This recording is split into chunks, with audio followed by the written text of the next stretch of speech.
That's the puzzle. So then you were asking about the curse of knowledge. Well, here's how I've also thought to say it. We're all walking around with a waking dream that we think tells us how the world works. We see people over there using something, we see ourselves buying something, and we think we know why they're doing it. And we think we know why we're doing it. I heard this phrase the other day, which I think is right, that if there's one thing that the social sciences have really figured out over the last few decades, it's that we are opaque to ourselves. That is, we don't really know why we're doing anything. We don't really know why other people aren't doing anything. That doesn't stop us from having the illusion that we do. Hey everyone, I'm Larry Weeks. Welcome to another episode of the Bounce Podcast. You know, we talk a lot about challenges and resilience on the pod, and outside of health concerns, physiology, and things of that nature, there's nothing more challenging than the world of business and entrepreneurship for a host of reasons. And for businesses, especially when facing customer indifference and that delicate balance between innovation and market reality. And that's the topic today. And for those of you who don't have a keen interest in business-related topics, I would encourage you to listen to this because it's very applicable to anything really challenging, from relationships to work-related issues. If you're an employee, learn these concepts and apply them and work with your director, manager, VP, CEO, whatever. My guest is Professor Merrick Furst. Merrick runs commercialization and new venture creation and directs undergraduate programs and faculty development in the College of Computing at Georgia Tech. Prior to Georgia Tech, he was professor at UC Berkeley, president of the International Computer Science Institute at Berkeley, and CEO of Essential Surfing Gear, Inc., which was sold in 2000. He's also the founder of an anti-botnet startup called Damballa. And earlier, he was professor and associate dean in the School of Computer Science at Carnegie Mellon, and we chat about that a bit. Mark is also known for his seminal research in algorithms, complexity theory, and AI. He co-invented probabilistic circuit analysis and planning graphs, which are considered among the most influential breakthroughs in the field of AI planning. Merrick is also the author of The Heart of Innovation, a field guide for navigating to authentic demand, which is the touchstone of this podcast. So on the show, we discuss things like validation, authentic demand, and the challenges businesses and startups face with creating products that truly meet customer needs. So we explore all these concepts and ideas and problems. We talk about artificial intelligence right out of the gate because of his background. We talk about innovation and failure as it applies to business and why new businesses and products fail. And we discuss the power of observing customer behavior, not just listening to what a customer says, but also observing what they do. And we go into a lot of detail about authentic demand. Interesting. And we discuss the curse of knowledge and cognitive illusion, where innovators assume customers understand and need their product. And our discussion includes examples of product failures. And I just wanted to say that as I was talking to Merrick, there's this flashing light in my brain throughout about the importance of humility and being open-minded. It's critical in life. It seems self-evident on the face of it, but we have a lot of bias. That's one. Number two, if you're a successful CEO, entrepreneur, whatever, you usually have to have a lot of conviction, right? Or belief in your hunch, so forth and so on, which is very important. But if you can't modulate that, dial that down, and listen to customers as to what they want, you're going to hit some brick walls. So I think you'll enjoy it. Give it a listen. And without further ado, here's Merrick.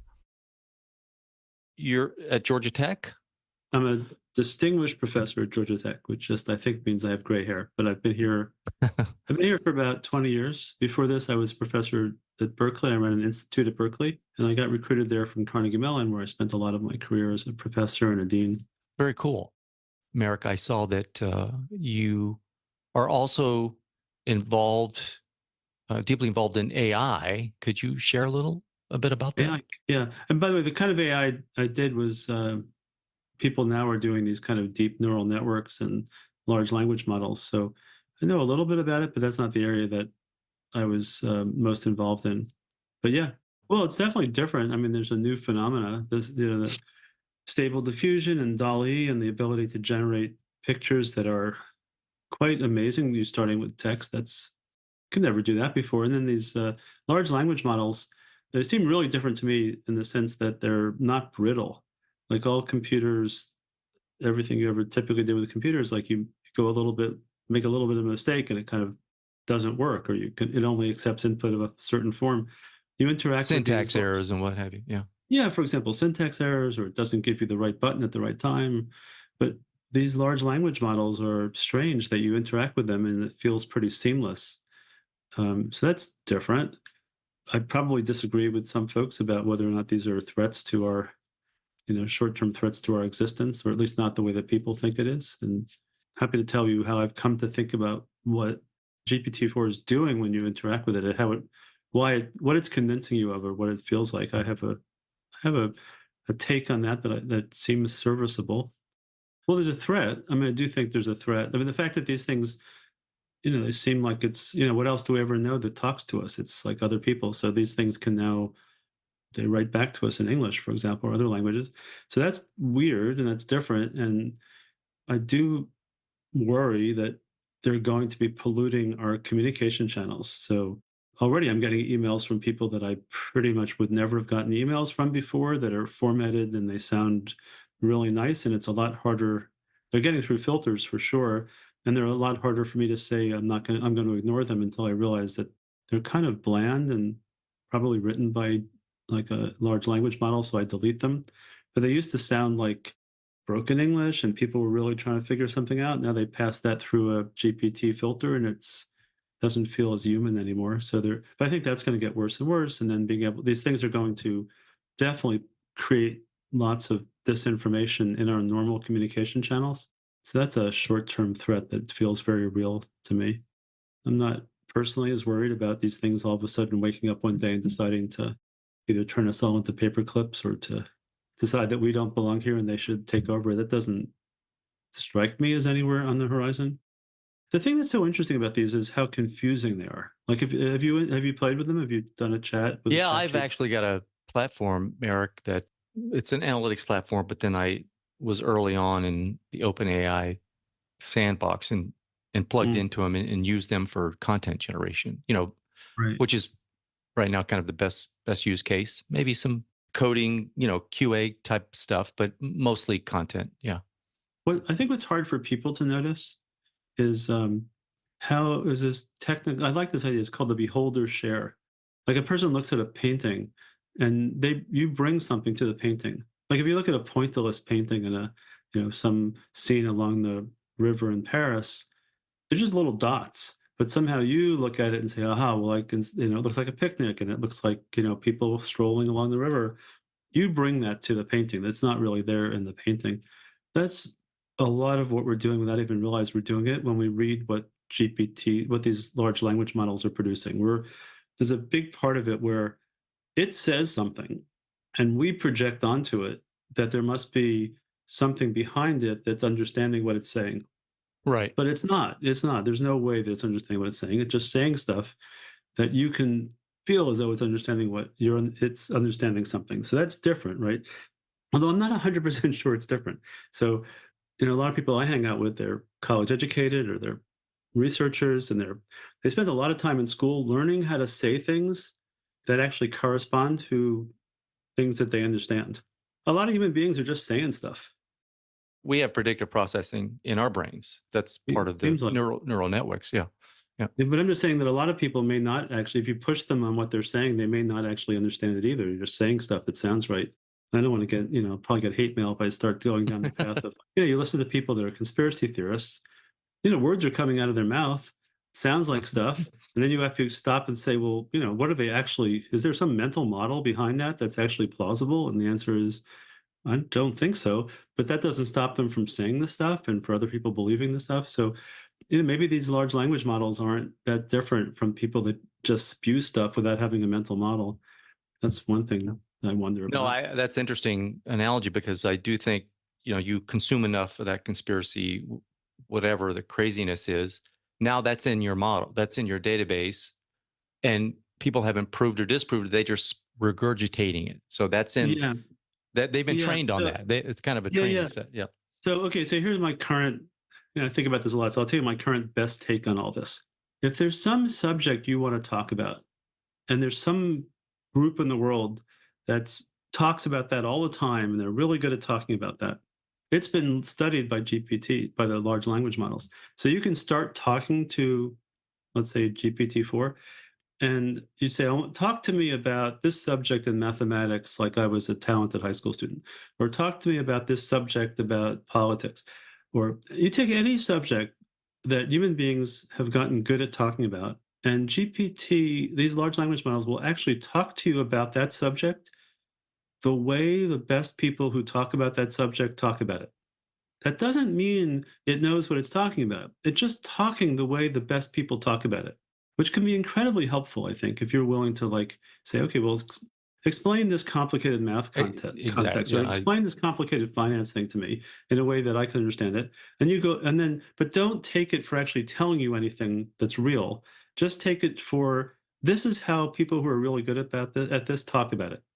And then you can then impose upon that your understanding. So now, okay, I'm going to talk to it about this, the way people talk about it, and I'm going to also care about whether it makes any sense because it has no way of knowing whether it's making any sense. It's just talking.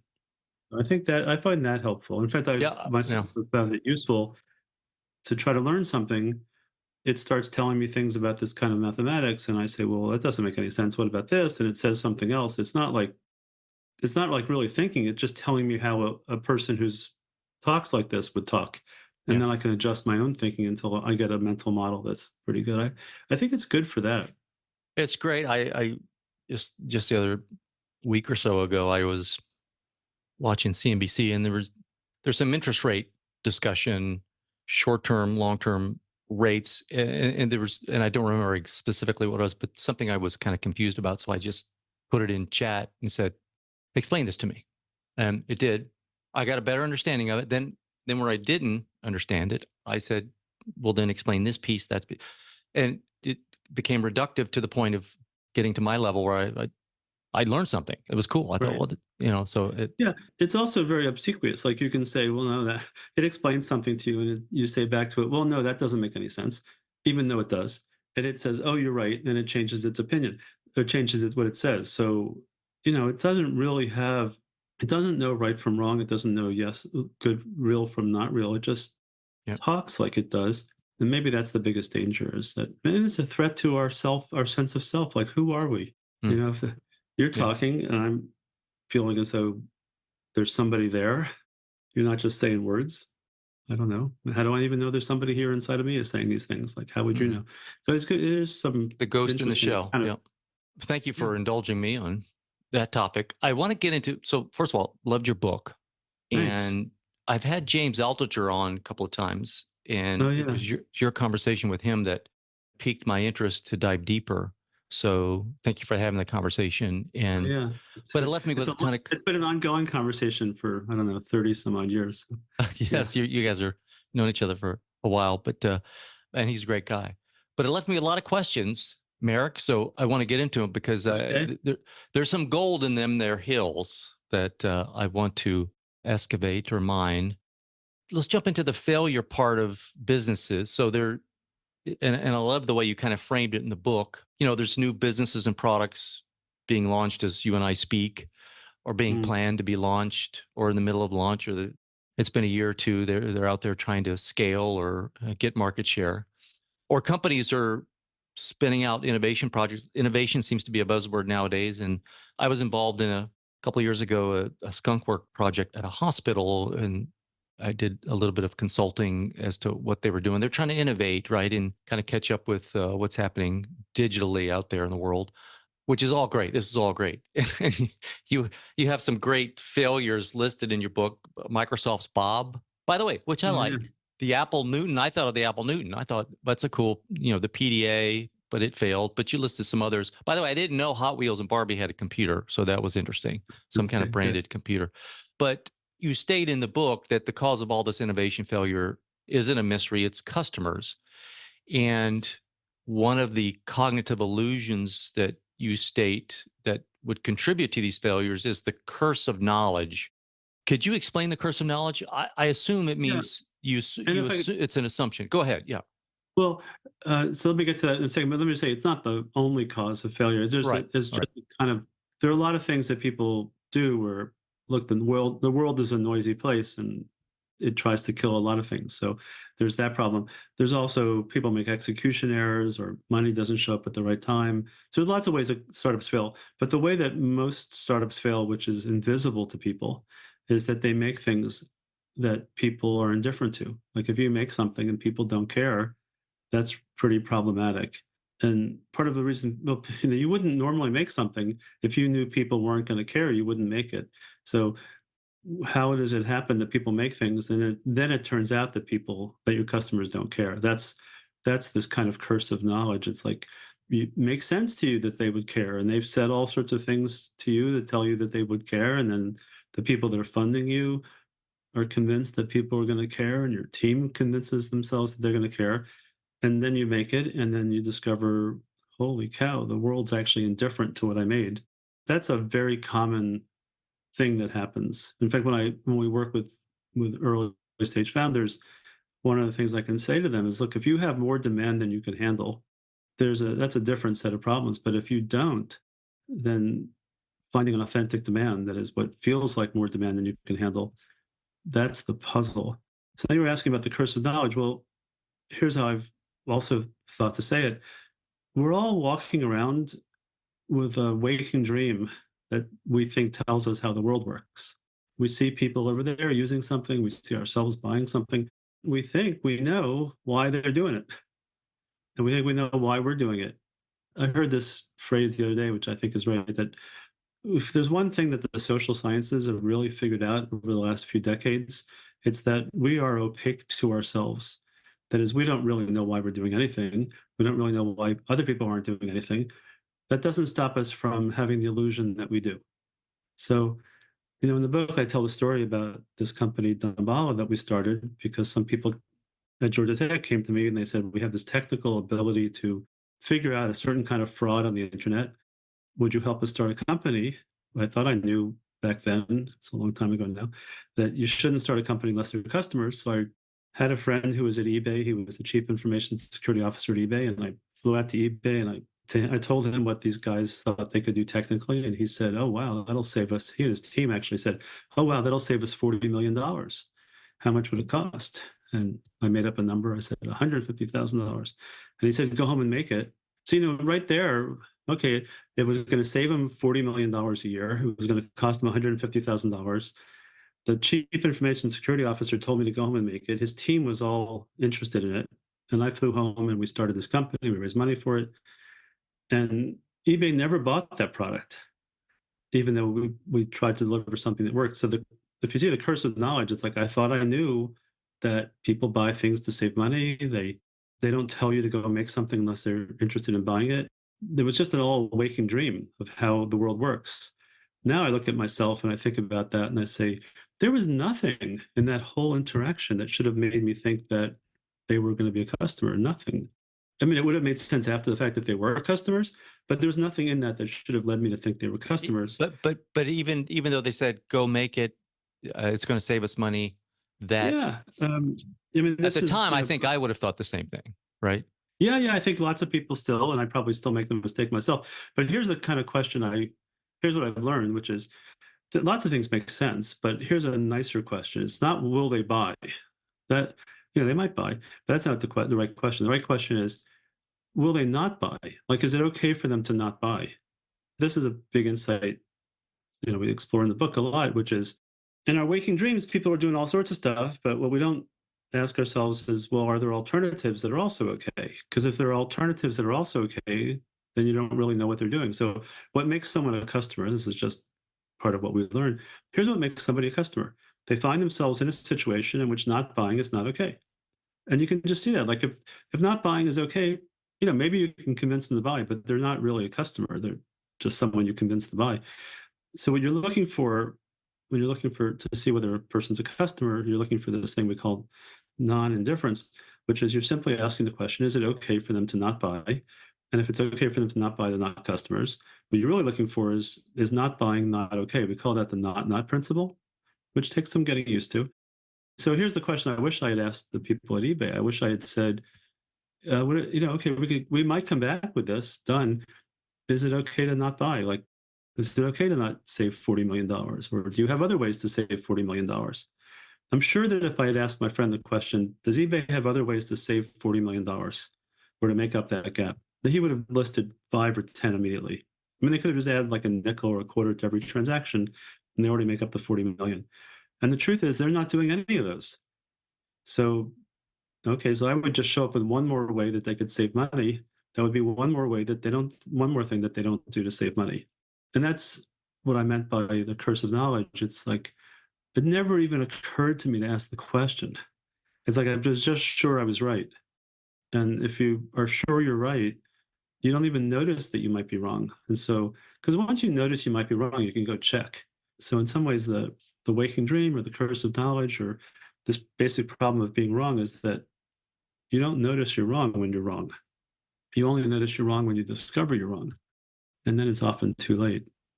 So let's stay with this context, and then I want to get into the details of the not. But had eBay, I'm trying to frame up the opposite of what happened, where Yeah. they initially gave some signals that weren't strong enough, or What makes you think there were signals?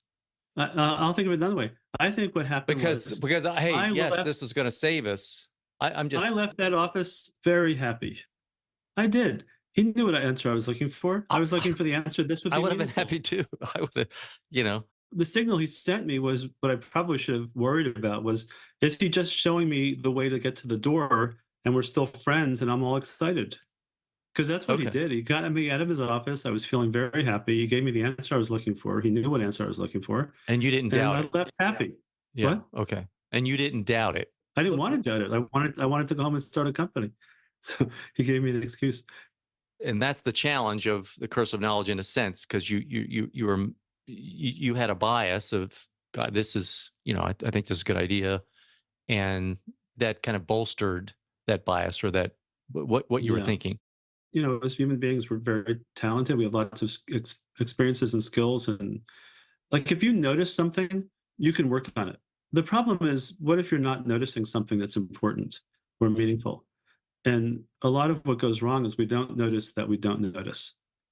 And so a lot of what the book is about is how do you manage that? Because if you could notice stuff, then you can work on stuff. But if you don't notice stuff, you can't work on it, and you're sort of left to, whatever happens in the world. And then this question of failure, it turns out, since we don't notice that we don't know why people are doing things actually, we make things that have nothing to do with the people that we're making them for. And when we only discover that once we hand it to them or show it to them or try to get them to buy it, and then their reaction to it is indifference. And that happens so often, and people don't really have a good idea of why. And the book is an explanation of why and then what to do about that. You give a great illustration, I thought, with the hummingbird. Is it the hummingbird fish finder Hummingbird, yeah, that's great. or hummingbird? They left out the G. There's a funny story there. The name of the company is Hummingbird without the G. And my friend Oh, Jim Balcom tells a very funny story. He said at one point they were wondering whether or not they could trademark it, and the lawyers said, "There's no way you can trademark that because Hummingbird is a very common name." And a few weeks later, an employee came in all excited and said, "We got the trademark." They said, "How did you do that?" And they looked at it and they realized that the employee had left out the letter G. But they have to understand that the company was based in Eufaula, Alabama, where they pronounce hummingbird as hummingbird. So he didn't yeah. know that there was a G. It's a good That's story. great. But this Yeah. was a fish finder that was doing million or 6 million, what have you. There, there was a level of success there, and Jim was the CEO, right? Yeah. And he's going to projecting that the market is, I don't know, 60 million or something like that. So, I but thought it was like 50 some odd okay, million a year. Yeah. but just couldn't get there. Had a team of developers or team, engineers, what have you, creating new features, new products, what have you. Nothing was working. Yeah, he couldn't. Yeah. Let me say, well, the original company started at that time. People had developed these complex sonar systems for commercial fishing fleets. And Jim's first partner, who died along the way, Yang Ding, occurred to him that you could that maybe there's a market among hobbyists or people that have recreational bass fishing boats. So he figured out a way to take these old Heathkit sonar things and turn them into something you could drop off the back of your recreational boat to see where the fish were, kind of like what the commercial fishermen were doing, at where it really mattered to them. They got it to 6 million in sales, and they were sure that the market was bigger, and they kept having, they did the normal, what everybody would, in Harvard Business School would tell you. They would have focus groups, they would have surveys, they would talk to their customers, trying to find out, like, what's wrong with this? Why can't we sell more of it? And people that they would talk to had all sorts of explanations. They said, well, sometimes it identifies wood floating on the bottom and tells us it's fish, but it's just wood floating on the bottom. So the engineers said, okay, we can fix that. They would make the squelch mechanism better. And some people would say, well, we're dropping our lines out of the boat, and we're really good as long as you're, looking for fish, you could tell us how deep it is here. So they built something with a little pixelated display that would show like how deep it was there so that people wouldn't catch the lines. But everything that they did had no effect on sales. And they'd had 9 new product introductions and 9 new product failures. Anybody who's ever been in a startup setting knows what this is like. You're trying to make your product be something people care about, and they keep telling you, well, it has to align with, it has to do this, or it has to, fit with this, or I wish it did one of these things. And then your product managers try to make that happen in the product, but then there's no change in the sales. Did they ask? I'm just curious if they asked why they bought it versus features. Why do you buy it? I want to fish. I have a recreational fishing boat. I hate going out without, all those questions. They're not stupid. In fact, Harvard Business School and spending talented people. Just crossing T's. Yeah. And then, tell the story of how accidentally they figured something out. And this was totally by accident. This wasn't as part of their normal process. One of the women who was working there, a woman named Sue Simons, happened to be at a bass fishing shop, and she happened to see another woman at the end of the aisle reaching for a hummingbird fish finder. And Sue said to her, excuse me, would you mind telling me why you're buying that?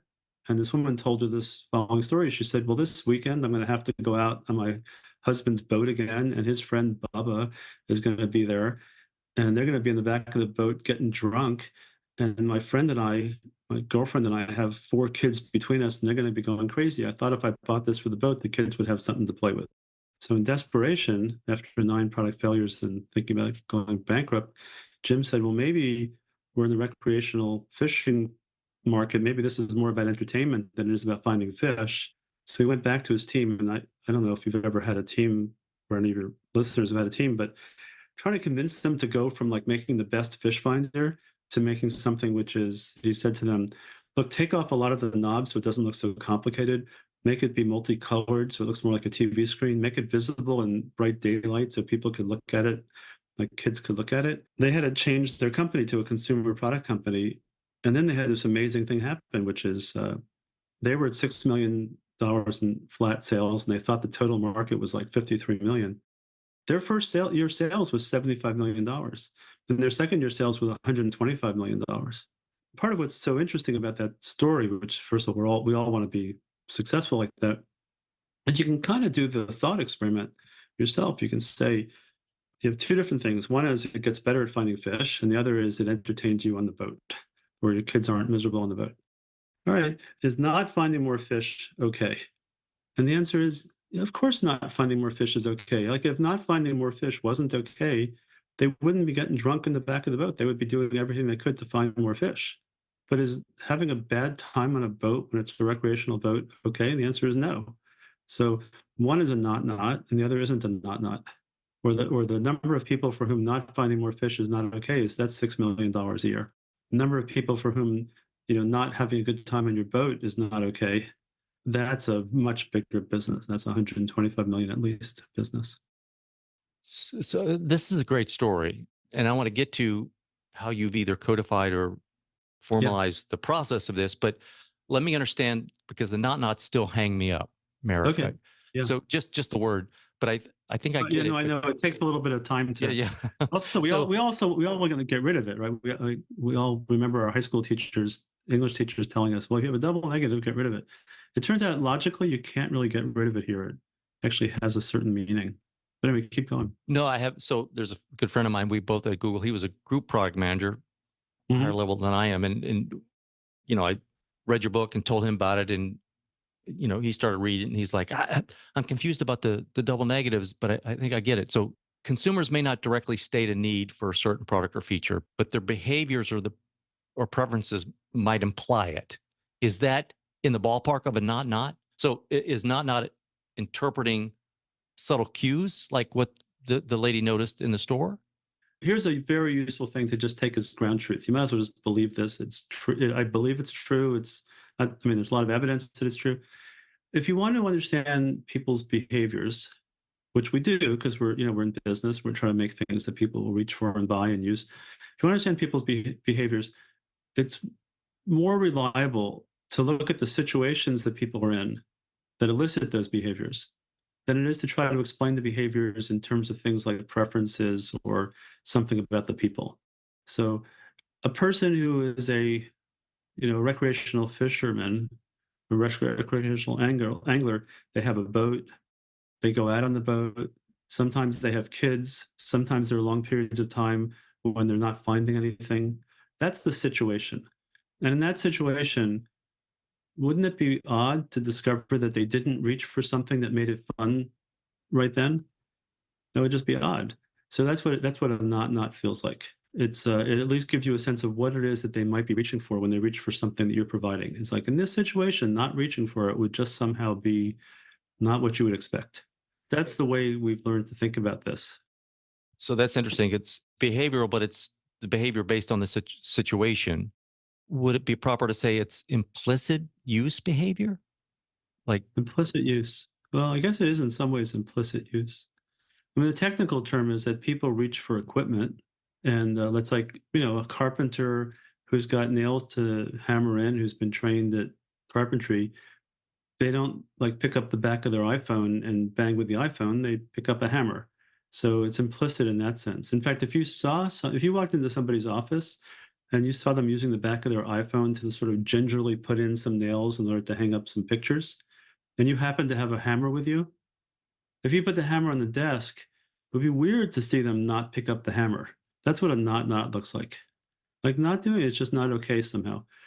Of course, different people, different situations, different times, different cultures, those affect what would be not okay to not do. And that's what the entrepreneur's job is, or that's what the innovator's job is to see the situation so clearly that you can see how if you were to show up with something, not reaching for it is not okay. And what we found is that usually the explanations are actually kind of weird. They're not the kind of things that people have names for already.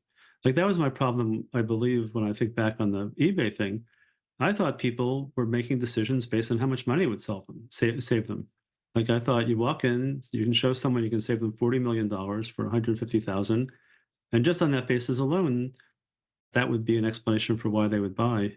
It turns out that that doesn't seem like a safe way of thinking about people. In fact, these things we call authentic demands, which are characterized as being, not the alternatives are not okay. People always think that they are this, but they're almost never words that end in ER. Like people like safer, better, cheaper, faster. Those are almost never the authentic demands. It's like people come to us, like when we work with founders, they say, well, I say to them, well, so what makes you think people are going to buy this? And they say, well, it'll make them safer. And I think, well, yes, it will make them safer, but what makes you think that they're going to buy this to be safer? And they say, well, because they're trying to be safer. And if I can get them to do it, I tell them, go out and talk to those people and ask them, are there other ways that they could be safer that they're not currently doing? And the answer is almost always yes, there are other ways they could be safer, and they're not doing those. So if you make a way for them to be safer, it's just one more way to be safer that they're not doing. So it doesn't really help you. I like Yeah. that question. Are there other ways to be safer? Could I template that question? If there are other ways, then the question becomes, are you then doing that? Are you using the And other ways? if you're not doing that, what makes what we're going to offer you any different than those things that you don't do? Okay. It's very interesting. Like people are walking around, I guess the world is walking around telling people, here's how you should make a startup. find out something that people want. Don't make something people don't want. Make something people want. The problem is that just doesn't help you at all, because if you just think about something you want that you don't buy, and then think about something else you want that you don't buy, there's just way more things that you want that you never buy. So if the startup makes something that the person wants, it's way more likely it'll just be one more thing that they want that they don't buy. It just doesn't give you any purchase at all. And then people say, well, what I meant was that they really want it. And I said, well, okay, let's go all the way. They need it. So let's go all the way there. That can't be right either, because, just think of all the things you need to do that you never do. Those just aren't the right concepts, what we've learned. So that's why I've replaced it with this new concept. And the new concept is, don't explain it in terms of want or need or desire or safer or faster or better. Don't describe it that way at all. It just gets us confused. That's kind of the curse of knowledge. Instead, ask yourself the following question: is not buying it okay? Like, how come, is not buying it okay? And if not buying is okay, then you really don't have an authentic demand. So you have to find your way somehow to make it an understanding their situation well enough that you can really see how, if they don't buy this, it's really not okay. Okay, so if there are other ways that they could solve the problem and they're buying those other ways. Well, that's a different story. That's a different story. That's not an inkling to me that there's some authentic demand in that pool. Okay, so they're already buying something that does something you think is meaningful for them. That's what you're saying. So one question you could ask is, do you really understand why it is not buying that is not okay? So I would ask that first. Like, do you understand the authentic demand? Really? Usually people don't. It's sort of made up. You don't really know why people are doing things, but okay, but let's say you figured that out.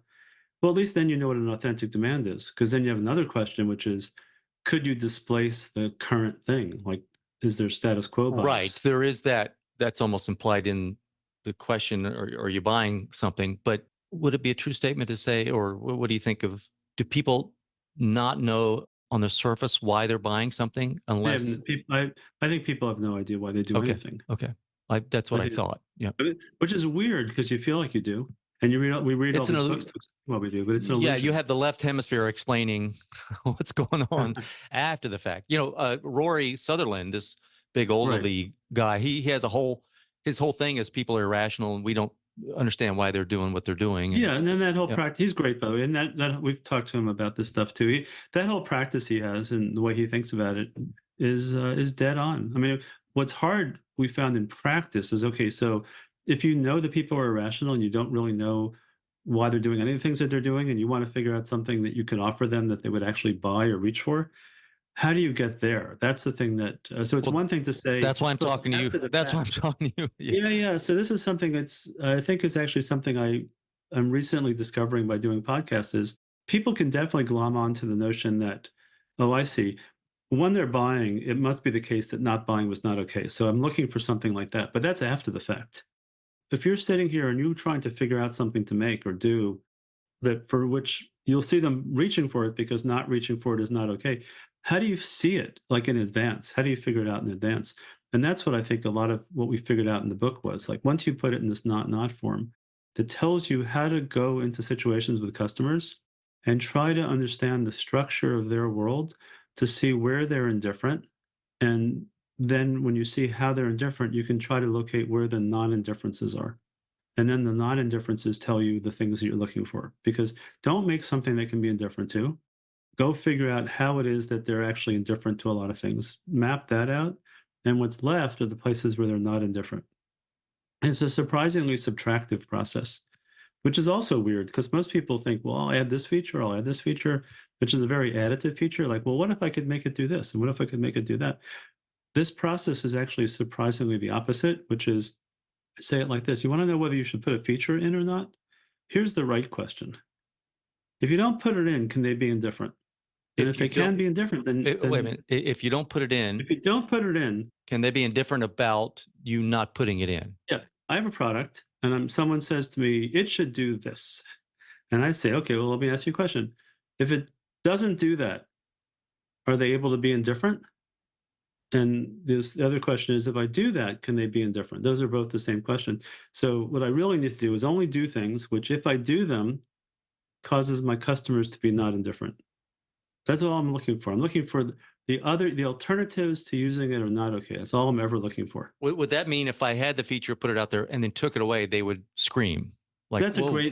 That's a perfectly interesting test, right? So, right. In fact, that's what a lot of this work looks like when you get to it, is you show people how to interact with their potential customers until somehow they show up and they act in a certain way that when they leave the room, the customer follows them because they can't help it.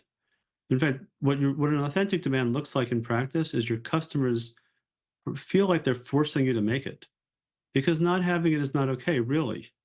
It's not like you can, yes, this is a big problem with a lot of these startup ideas and innovation ideas, is you put a good salesperson in a room with a customer and they can make the customer feel in that moment like they got to have it. But what you're really looking for is, okay, the customer on their own, when they understand what you're doing, they actually feel like they can't live without it, that not having it is really not okay. And what that feels like is they're trying to find a way to make you make it for them. And anybody who's actually ever experienced authentic demand knows that that's what it feels like. Part of what this is about is just making it safe for people to realize that's what it really has to feel like. It really has to feel like if you're somehow telling them that you know what it is that you could make and you've decided not to make it, you should feel as though they're going to try to convince you to make it. So let me frame this into a product that already exists and it's got some level of Great. sales. Okay. Okay. And it versus, and I want to talk about just starting from scratch or Okay, launching this, sure. whatever, because they seem to be very different challenges. They're a little bit. So you've got products that's selling and you're releasing new features. So one time I did a feature and it was a tier. So in other words, at a lower tier, you didn't, Right. in the trial period, you would get some of the features, but they would go away because you weren't on the Right. premium tier, right? And I got some people saying, "Oh, I made a mistake where the premium feature, I didn't take it away after it should have, the backend system should have took it away immediately Mhm. after the trial, but inadvertently it was left in. As soon as it was taken out, people said, "What the hell? I want this. Why'd you take this?" And I said, "It was explicit in the text when you bought it that you didn't get that, but I gave it." But it was informative to me because I'm like, "Oh, this is great. People, Right. want this feature." But I'm trying to figure out how to do that without putting something out and taking away. And I saw a survey once somebody sent me from a software company saying, "Here are the new features. Here's our roadmap." And it was interesting. It was the first time I saw this, Merrick. And you tell me, I don't even know if question and answer is the way to arrive at this, because Yeah. it seems like observing behavior is crucial, but I don't know how you do that either for, let's say a digital product. So the survey said, "You want this feature? Would you like this feature? Yes. What if you never got this, or if we took this away? Mm. Or, how much do you like it? Would you feel indifferent?" They were actually, it sounded similar to some of the, some of your frameworks. And I'm wondering if that's possible. Can you do it with questions like that to say It's how really much hard to or, do yeah, surveys. It's really hard to do surveys, right? So I would just say, as of the whole world is filled with people that do surveys and they do focus groups. But for someone like me or the people we've worked on this, we're trying to make it so that it's more like engineering or more like science. So you ask yourself, okay, what is it that I would like to know? And how could I legitimately go about knowing it? And so if I want to know whether a person could be indifferent to something, well, how would I go about figuring that out? And so part of the work is to just also ask yourself, well, how would I know something? And there are a lot of things that you can't, maybe you can't at all, or you certainly can't easily know from a survey. I There's like so that many question. problems. I don't know if you, How would I get to know something? What would I have to do to yeah. get to know something? Yes. But this is something that I mean, we also invest in startups. So here's a change in my life over time doing this kind of work. It used to be that people would come and tell me about their business idea, and I would immediately have a sense of whether it was a good idea or a bad idea. And because I would feel like I saw this movie before and it crashed and burned, or this is a good idea, this could really work out. Now I say to myself, well, listen, that's like a curse of knowledge. That's me making up a story in my head. There's no way I really have an idea You're of what making that is. assumptions based on past experience, which may not Yeah, I'm apply to, making, yeah. our brains just spun out these stories. So now I ask myself a different question, which is, what this person's telling me, is that something that's even knowable? Like usually they're telling me why someone's going to buy something. And I ask myself, is that even in the category of knowable? And then I ask myself the question, well, have they actually gone to the trouble to know it? Like, have they figured it out? And so Most things I think aren't really knowable. Like if you tell me I really know why somebody's doing something, I think usually you don't really know. You say, I think they're buying it because they're trying to save money. And I'm thinking, I don't even think that's knowable. I don't. Then they tell me, here's how they found it out. They sent around the survey, and I'm thinking, wow, I know how hard it is to get surveys right. Like here's weird things about surveys. Here's what's known. The order in which you ask the questions in a survey determine the outcomes of questions in the survey. But there are these famous experiments that they asked. They would say, "How happy are you with your love life or your dating life?" Is one question. Another question might be, "When was the last time you had a date?" And it turns out those are totally reasonable questions. You just get different answers if you ask them in different orders. Like if you first ask someone, when was the last time you have a date? And then you ask them, are you happy with your dating life? You get a different answer than if you first ask them, how are you happy? Are you happy with your dating life? When was the last time you were dating? So it's just so subtly difficult to construct surveys that I just want to suggest that surveys they give you the sense that you know something, but it's really unlikely you know something. So if you really want to know something, don't use surveys. The other problem with surveys is, and this is what is strange from our experience, authentic demands turn out to be really weird. How would you describe the authentic demand for the fish finder? You say, well, for people that are recreational fishermen, go out with their families that, find it that their kids are bored and are looking for something to do. Okay, what's the one word explanation for that? There isn't a word. There is no explanation for that. That's a situation that creates an authentic demand, but there's no one word. It's not like safer, happier, more delighted. It's a situation.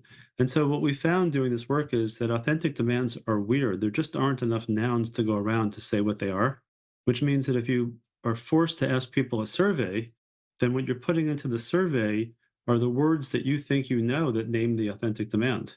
But what we're finding is for the most interesting authentic demands, which are the ones that people haven't noticed before, that, especially for startups or large companies that want to get into a new business, there isn't yet a word for it.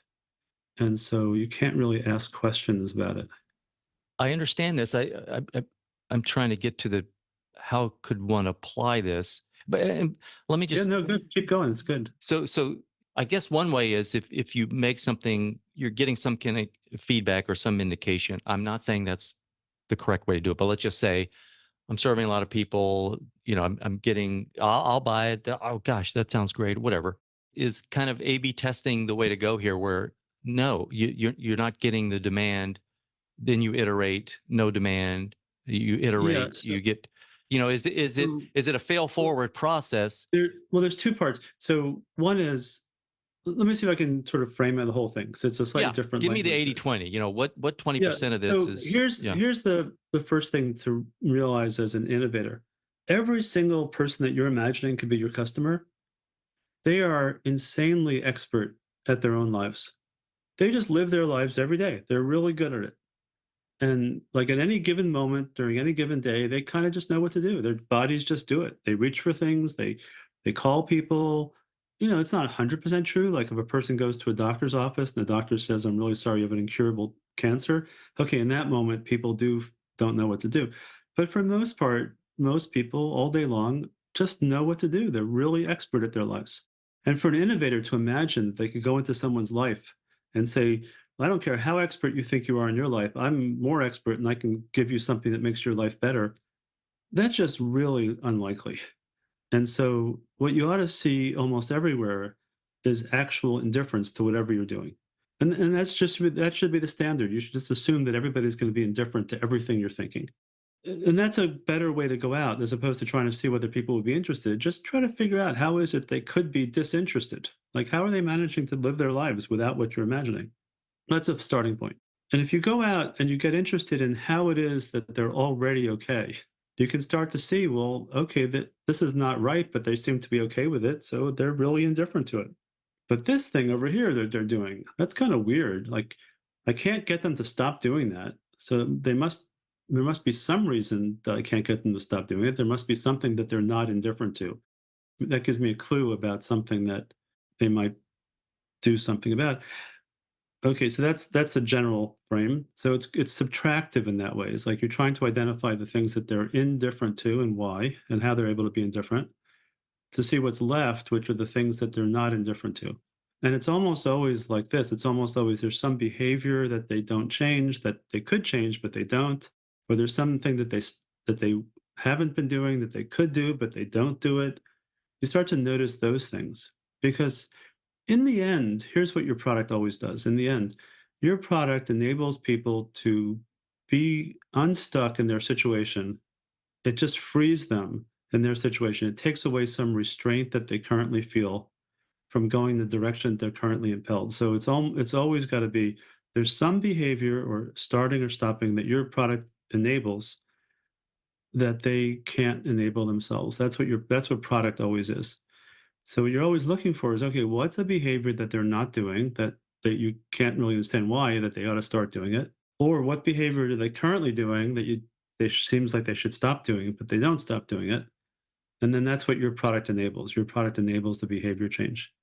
Because there's another framing on this, by the way, which people don't seem to really grok, is that you don't get innovation success without getting behavior change.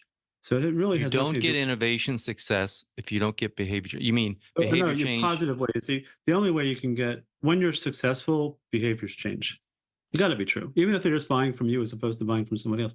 Some behavior is going to change, and so why not just really, literally, just pay attention to the behaviors that would have to change, and then you can start to say, well, okay, this behavior that's never going to change, or this behavior that's changeable. So you start to just pay attention to the behaviors. Give me an example of that. Give me an example of that because you lost me with that.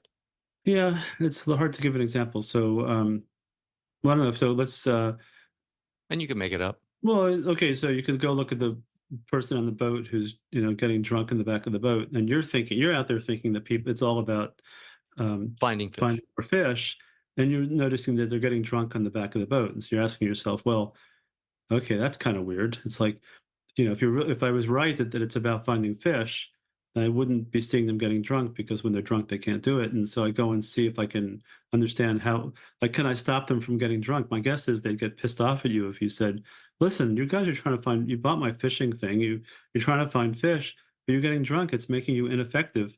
My guess is you'd get a strong negative reaction to that. That is, you would discover that it wasn't about finding fish. You would discover that somehow getting drunk was meaningful, and that might lead you to think, oh, wait a minute, this is about recreation. This isn't about finding fish. So I thought it was about finding fish. Now maybe I better think about something else as an example of a way you might get there. Is the crux of the matter here observational? In other words, do I need to observe my customers in some fashion, form, either real time or after the fact, as to what they're doing or not doing? Yeah, so it's a really great question. How do I information gather to Yeah, determine? Yeah, right. So what we found is it's kind of a question of what relationship ought you have with your customers. And there's a technical term for it, which is you should take a one down power position, which is you're not of value to them right now. And you're kind of wondering, how could you be of value to them? If you just do that, like observing them, I think you're making up all sorts of stories about what you're seeing that are problematic. So it's more like you're trying to show up and push on them in certain ways and see which ways it's okay they let you push and which ways it's not okay for them to let you push. That's what it feels like. It's how can I say this? It's well, first of all, one that just you go into the situation and you're wondering, wow, I'm showing up here and I'm pretty sure they're indifferent to me. Like, how do I know that? Well, they're not asking me for anything. They're not following me home when I leave. So I'm kind of curious, like, how is that possible? So my interactions with them ought to be something like that. It's like, I'm noticing that you're not interested in anything I'm doing. I'm noticing that you're doing this, and I'm curious, like, how come you keep doing that and stop doing, you don't stop doing that. You kind of push on things until you push on something and you discover, whoa, they're not going to let you push on that. That reveals to you something about their situation.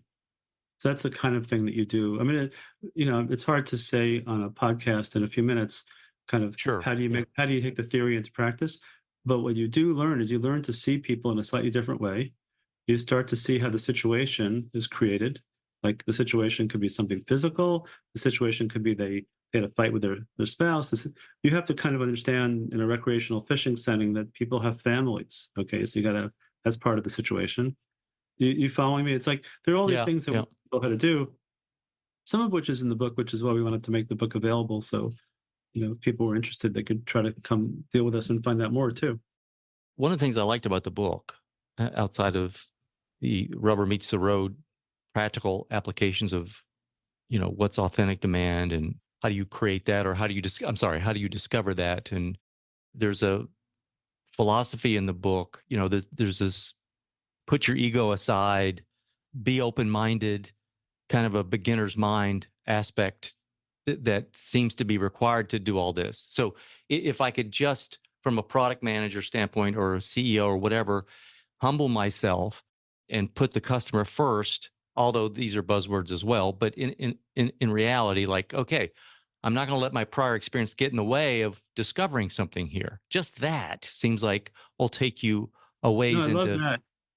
Yeah, so humility goes a long way. So, It goes along, especially in this framework that you're presenting. It's like you get out of your own way here and try to get into the shoes of the customer. And that's a terrible way to put it. That's even that you use the word "well," which I loved. Right? Umwelt in the book. Yeah, it's like to get the sense of the customer. Yeah, I think part of the problem with introducing something, we think we're seeing something new. So, when you show up in the world and you say, hey, listen, everything people are doing is interesting. Like people are doing minimum viable products, and they're doing design thinking, and they're doing jobs to be done, and stuff is still not working.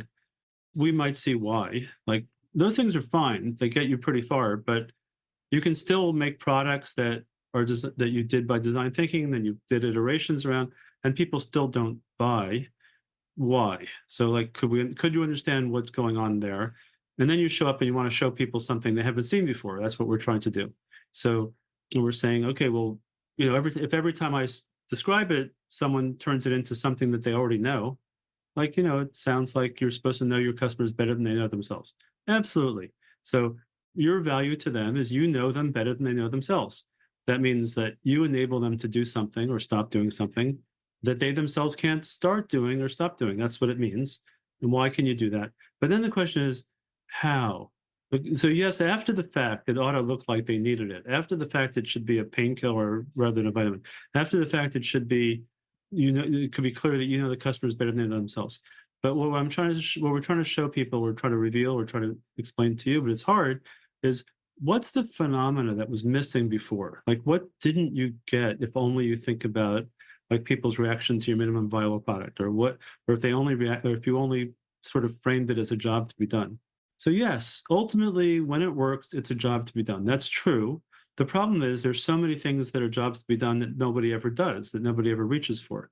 So what's the difference between jobs to be done and jobs to be done that are authentic demands? That's what we're trying to show people. And the insight is what it's all about is, can people be indifferent? That's what it's about. And so you have to then ask yourself, well, what does it mean to be non-indifferent?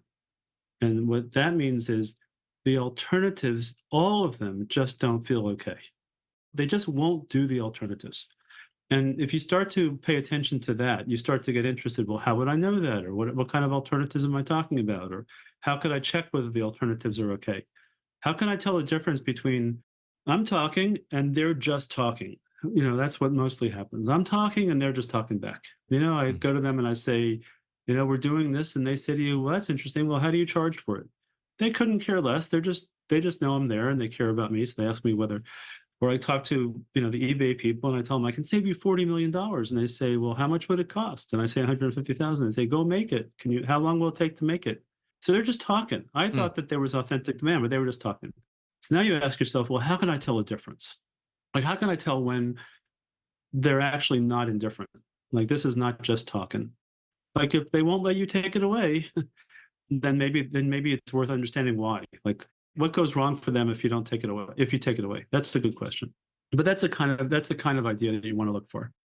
So there's an interesting, in the book, you talk about how James came to, is it Jim or James? Jim Balcom. Jim. How Jim came to realize he wasn't in the fishing technology business. He was in the entertainment business. I thought that was very interesting. And it reminded me of a story, the true story of back in the day, with these people would mail out, and maybe they still do, paper newsletters business. And it was a stock picker. Yeah.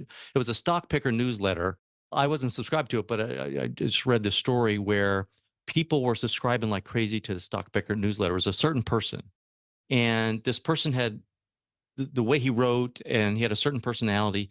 And the company that ultimately bought this newsletter looked at the stats on the stock picker, the record for the stock picker. It was horrible. He was a horrible stock picker, but people were Huh. buying his newsletter hand over fist. And what Yes. they realized was it wasn't the stocks that he was recommending. It was him. It was his personality.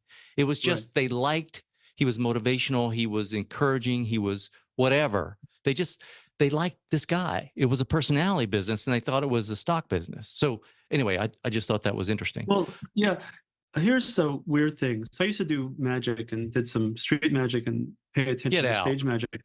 If you watch a magician who's up on stage with a live audience who needs a volunteer to come up, whether it's to pick a card or to stand on a box or something, here's what people have evolved to do. It goes like this: they look at and they say, "I need a volunteer," and usually people don't volunteer, and they say, "Well, how about you? Would you please stand up?" And a person stands up. Then they say, "Let's give them a hand. Please come on up to the stage." Now it turns out, this is not 100%, but this is kind of what people know. If you were to say, "Okay, you there, please stand up and come to the stage," it turns out people just sit there. Okay, so this is nothing about whether it's good or bad, or there's no value. There's no value proposition to them coming up on the stage, but the magician constructs the situation in which the person ends up on the stage. So it turns out if you ask a person to please stand up, they don't know what's going on. They can't really help themselves. Before they know it, they're standing up. Now, the magician then has all eyes in the audience directed to them, and they're clapping. And he says, "Now, please come on up." And in that moment, it's really hard for a person to not follow directions. They're getting a lot of, accolades. It'd be weird. So what we do is we end up constructing situations for our customers that enable them to do the behaviors that are meaningful. Now, in that case, it's hard to say that the person in the audience was getting much out of it. It's really all about the magician. But great businesses ought to figure out how it is that the lives of their customers could be improved by behavior changes the customers could get involved in, and then figure out how it is that their product enables that to happen. One Yeah, more okay. story, So, and you tell me yes. if this is informative at all, because Yeah, please. it happened to me. So I'm with my friend. We're talking about our various software products, and he's got an analytic platform that interfaces with POS systems, and it's got this great analytics that weren't there. It was kind of user innovation. He was trying to solve his own problem, but he's proxy for maybe other Okay. people, right? So he's just kind of getting started in. It has great reports, profitability, you name it. And it's in the kind of cookie bake shop, it's in the cafe type of businesses. But Uh-huh. he was thinking about restaurants because similar, but he wasn't expanding to it. So we went to lunch somewhere, and I knew kind of the head person at this particular restaurant I frequent. And we met in there to have lunch. And I said, let me just talk to this person. I walked over and I said, "Hey, my friend has this thing. It connects to the POS. What kind of POS you have, blah, blah, blah." And then I said, "Well, tell me." She goes, "Oh yeah, we've got that with our system." I go, "Well, tell me how it works and what you're using mostly, what." And she started telling me, and then I said, "Do you have it? Is it on your phone?" She goes, "Well, we have these handheld devices." And she pulled it up. And then this was interesting, Merrick. She said, well, the first thing she said when she saw him, she goes, "Oh," she was frustrated. I go, "What are you frustrated about?" 3 people called in. They're not showing up. So I'm short staffed. Right. So Mm-hmm. then we started talking about her systems, and then she showed me this handheld device. But as we're talking, what came through this conversation was that the biggest problem and what she couldn't live without was how to manage what was going to happen that day when 3 people don't show up, which was not even on my In your head. radar. Right. In my head or my friend's head. We were like, what? So I sat down with them. I go, "Dude, the analytics is not even, somebody's doing it when they get the time They're to do okay. it." I would say they're okay, right? So Yeah. that they're okay the way it is. They're already Yeah. expert on their lives. Is that Right. kind of in the ballpark of your kind of Totally. thesis? Yeah. Yeah, Okay. totally. But then I would also say it's easy to imagine. So she's complaining about these people not showing up. Are they going to close the restaurant? Like, No, that's what I say. It does lead to a problem that needs to be solved, but well, there but was a they probably. I'm saying what you start to realize with people is they've already got all their problems solved. So like, okay, those 3 people aren't going to show up. Oh, So the first thing she does is she's really upset about it. So how does she handle that? She tells you. Okay, so now that relieves some of her anxiety about it, because probably she should be going and working on it instead of talking to you. So she relieves her. So I'm just saying, you watch people, and they're mm. probably still okay. Yes, it's the case that Oh, three that's people didn't, interesting. Yeah. but they're not closing it. And yes, it's the case that other people are going to get, the rest of her serving staff is going to get ticked off. But of course, they'll also get more, they'll be tipped out more because those 3 people didn't show up. I'm just saying, all these things that look like problems to us from the outside, when you really get into it, everybody more or less has their lives solved already. That's why it actually takes a fair amount of work to start to notice something that they don't actually have under control. Mm. Because here's a weird thing. These are all these weird things we discovered, doing this for a decade now, lots and lots of experiences. Here's a weird thing. When someone tells you that something is a problem, it's almost never an authentic demand to solve it. Really? And it's so crazy, even if it's their biggest problem. And Why? here's why. Here's why. Because it turns out that a good way of solving a problem is to call it a problem. Because you're living your life, and this thing is problematic. And anyone who asks you say, yeah, that's really a problem. And you keep living your life. It's like, here's how you solve the problem. You label it as a problem, and you don't have to do anything more about it. We all have problems. Like, I have a problem getting home on time. I have a problem preparing dinner. I have all these problems. But, it's just weird that people's problems, the minute they're labeled as problems, they can kind of be contained like this. It's strange. So, it's one of the things that I find funny is that people say, go ask people what their biggest problems are. And they do. And then they make something which solves their biggest problem. And they discover that's just what they called it. Like this happens. I can't tell you how often this happens. Someone will come in and say, I have this great technological ability. Right now, I've found that our clients are spending 6 hours, 6 miserable hours with these horrible spreadsheets. And there's like one person in the company who absolutely hates it. And I asked this person about their job, and they say, well, they really want to be doing other stuff, but they're spending 6 hours on this horrible spreadsheet problem. And we can go and make that be like one push button. Our software will figure out the answer. And they do that. Then they go and they sell that idea. And here's what they discover: nobody cares. And then they dig and they dig and they dig, and they almost always find the following. You know what? That person who complained that that was a problem and they hate doing it, they're the only person in the company who knows how to do that. It's like job security. And they're sort of proud of the fact that they can wrangle this thing, and they always complain about it. You get paid more because they're people. Anyway, so it's like, it's not really a problem. It's like, it's actually how they go about living their lives is doing that. Hmm. And they call it a problem. So what you're really looking for is something where, you know what? This is not how they want to live their lives, but this is what they do. And then you free them to live their lives the way they're really drawn to live their life. That's what you're looking for Hmm. that's what you're looking for. And so a lot of these little tells are, and what's weird about this stuff too is it should sound counterintuitive, because it's not what people are currently doing. And what people are currently doing is ending up making things that people are indifferent to. So it ought to be the case we're saying something different, and it should strike, it should be a little weird. Hmm. Um, because if the other stuff worked, I would say we wouldn't go down this path, but it seems Hmm. like the other stuff's not working. The thing that's problematic is that people can be indifferent to you.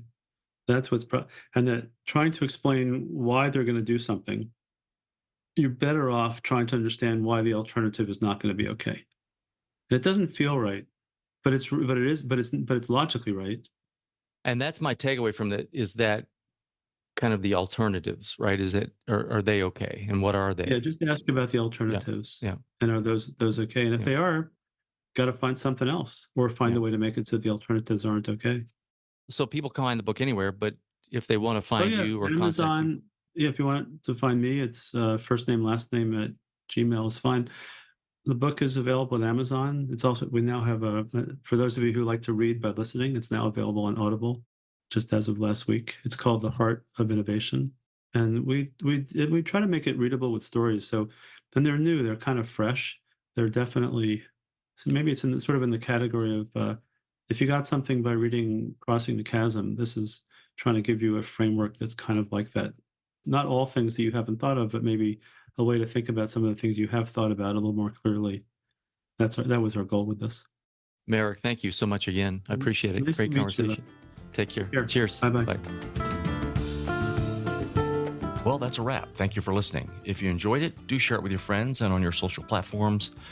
Big thanks to Sam Williams, my audio guy, and the beautiful bumper music you're hearing is Michael Petrovich's Bella Luna. For all my show notes or resource links, visit LarryWeeks.com, and we will talk again soon.